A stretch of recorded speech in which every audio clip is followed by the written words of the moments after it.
আসন্ন এশিয়া কাপে ফাইনাল খেলার সুযোগ রয়েছে বাংলাদেশ দলের। এই টুর্নামেন্টে টাইগারদের অতীত পারফরমেন্স মূল্যায়ন করে এমন প্রত্যাশার কথা তুলে ধরলেন প্রধান নির্বাচক গাজী আশরাফ হোসেন লিপু। বললেন, লিটন তাসকিনরা নিজেদের সামর্থ্য অনুযায়ী পারফর্ম করতে পারলেই আসবে কাঙ্ক্ষিত ফল। এশিয়া কাপের জন্য বাংলাদেশ দল ঘোষণার পরের দিন সংবাদ সম্মেলনে এসব কথা বললেন প্রধান নির্বাচক। আমি বলার আগে আপনি কতখানি আশাবাদী শুনে নিয়ে গিয়ে ভালো লাগে কাউন্টার। এশিয়া কাপে বাংলাদেশের প্রত্যাশা কি, সেই প্রশ্নকারী নিজেই কি প্রত্যাশা করেন পাল্টা প্রশ্নে জানতে চাইলেন প্রধান নির্বাচক। এরপরই এশিয়া কাপ প্রত্যাশা প্রসঙ্গে নিজেদের ব্যাখ্যা তুলে ধরলেন প্রধান নির্বাচক। নিজেদের নির্বাচিত স্কোয়াডের ক্রিকেটারদের সামর্থ্যকে বাস্তবতার নিরিখেই দেখতে বললেন লিপু।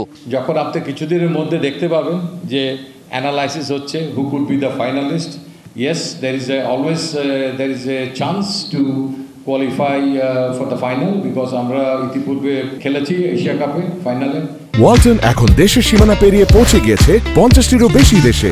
ওয়ালটন, ঘরে ঘরে বিশ্বজুড়ে।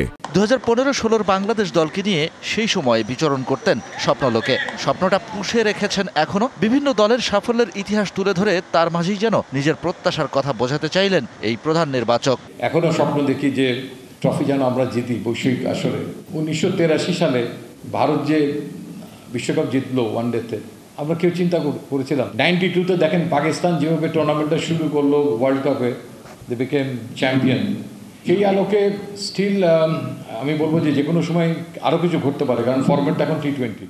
আগামী 9 সেপ্টেম্বর সংযুক্ত আরব আমিরাতে পর্দা উঠবে এশিয়া কাপের 17তম আসরের। সেই লড়াইয়ের আগে সিলেটে নেদারল্যান্ডসের বিপক্ষে প্রস্তুতি সিরিজে টাইগার স্কোয়াডে কোনো হস্তক্ষেপ করবে না নির্বাচকরা। লিপু বললেন, কোচিং স্টাফ ও ক্রিকেটারদের পরিকল্পনাই সেখানে বাস্তবায়ন করা জরুরি। এই দলটাকে নিয়ে একটা প্রস্তুতি সিরিজ তারা পাচ্ছে।